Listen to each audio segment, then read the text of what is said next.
ये थी आज की फटाफट बुलेटिन। ऐसे ही ताज़ा अपडेट्स के लिए बने रहे हमारे साथ, यानी कि विजिट करें वेब दुनिया पर। बिहार विद्यालय परीक्षा समिति ने मंगलवार को बीएसईबी इंटर कक्षा 12वीं के नतीजों की घोषणा कर दी। परीक्षा में इस वर्ष 86.5% विद्यार्थी पास, आर्ट्स में 82.75%, कॉमर्स में 94.77% और साइंस में 89.59% स्टूडेंट्स सफल हुए। बिहार बोर्ड 12वीं के नतीजों में एक बार फिर लड़कियों का दबदबा। प्रिया जायसवाल ओवरऑल टॉपर रही, उन्हें 96.8% अंक मिले। टॉप 10 में 7 लड़कियां शामिल। बिहार बोर्ड ने 12वीं के नतीजों का ऐलान कर बिहार ने एक बार फिर रिकॉर्ड बनाया। कॉपियों की चेकिंग खत्म होने के महज 16 दिन बाद नतीजे घोषित कर दिए गए हैं। 12वीं बोर्ड की परीक्षा 1 से 15 फरवरी तक चली थी।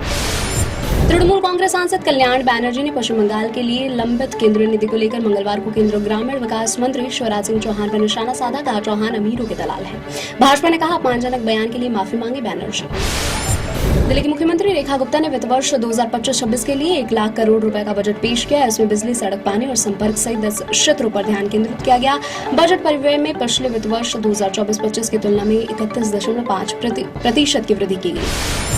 छत्तीसगढ़ के दंतेवाड़ा जिले में मंगलवार को सुरक्षा बलों के साथ मुठभेड़ में 25 लाख रुपए के इनामी माओवादी समेत 3 नक्सली मारे गए। पुलिस अधीक्षक गौरव राय ने बताया, नक्सली मुरली के सिर पर 25 लाख रुपए का इनाम था। बोरों में जला हुआ कैश बरामद होने के मामले में सुप्रीम कोर्ट की कमेटी जस्टिस यशवंत वर्मा के घर पहुंची। वर्मा के घर पर 4 से 5 बोरों में जला हुआ कैश बरामद हुआ था। इस मामले में सुप्रीम कोर्ट ने बनाई थी कमेटी। केंद्रीय गृह मंत्री अमित शाह ने कहा, हुर्रियत कॉन्फ्रेंस के 2 घटकों जम्मू कश्मीर पीपुल्स मूवमेंट और डेमोक्रेटिक पॉलिटिकल मूवमेंट के ने अलगाववाद से सभी संबंध तोड़ने की घोषणा की। कश्मीर में अलगाववाद इतिहास बन चुका है। अभिनेत्री एवं सांसद कंगना रनौत महाराष्ट्र के मुख्यमंत्री एकनाथ शिंदे के राजनीतिक करियर पर हास्य कलाकार कुणाल कामरा की टिप्पणी से जुड़े विवादों को लेकर कहा, कॉमेडी के नाम पर किसी को भी अपमानित करना गलत। महाराष्ट्र के मुख्यमंत्री देवेंद्र फडणवीस ने राज्य विधानसभा में कहा, पानीपत की तीसरी लड़ाई मराठों की हार का नहीं बल्कि उनकी बहादुरी का प्रतीक है। विधायक जितेंद्र अवहार ने कहा था, पानीपत हमारी वीरता का प्रतीक नहीं है, यह मुझे हार की याद दिलाएगा। केंद्रीय सड़क परिवहन मंत्री नितिन गडकरी ने कहा, देश में सालाना करीब 5 लाख सड़क दुर्घटनाएं होती हैं और इस वजह से भारत को हर साल जीडीपी का 3% का नुकसान हो रहा है। भारतीय उपभोक्ताओं ने पिछले साल ग्राहक सेवा शिकायत दर्ज कराने के लिए 15 अरब घंटे से अधिक समय इंतजार में बिताया। सर्विस नाउ के ग्राहक अनुभव रिपोर्ट में यह जानकारी दी गई है। एजेंसी ने 5000 भारतीय उपभोक्ताओं को और 204 भारतीय ग्राहक सेवा एजेंट का सर्वेक्षण किया।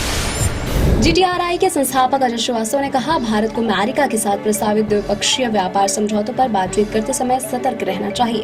अमेरिकी फास्ट ट्रैक ट्रेड अथॉरिटी की अनुपस्थिति में किसी भी समझौतों पर कांग्रेस यानी संसद की जांच, संभावित संशोधन, देरी या सीधे अस्वीकृति की तलवार लटकती रहेगी।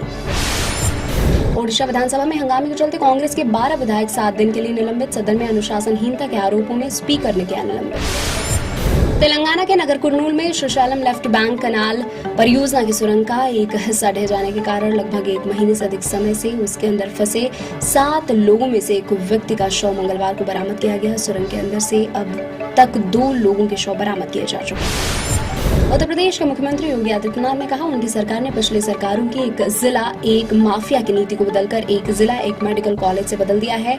इससे पूरे राज्य में लोगों के जीवन में महत्वपूर्ण बदलाव आया। फिल्म अभिनेता सुशांत सिंह राजपूत के पूर्व मैनेजर दिशा सालियान के पिता सतीश सालियान ने जेसीपी को एक शिकायत सौंपकर 2020 में अपनी बेटी की मौत के सिलसिले में विधायक आदित्य ठाकरे के खिलाफ प्राथमिकी दर्ज कराने की मांग की। इससे कुछ दिन पहले उन्होंने मामले की नए सिरे से जांच कराने के अनुरोध के साथ बंबई हाई कोर्ट का रुख किया था।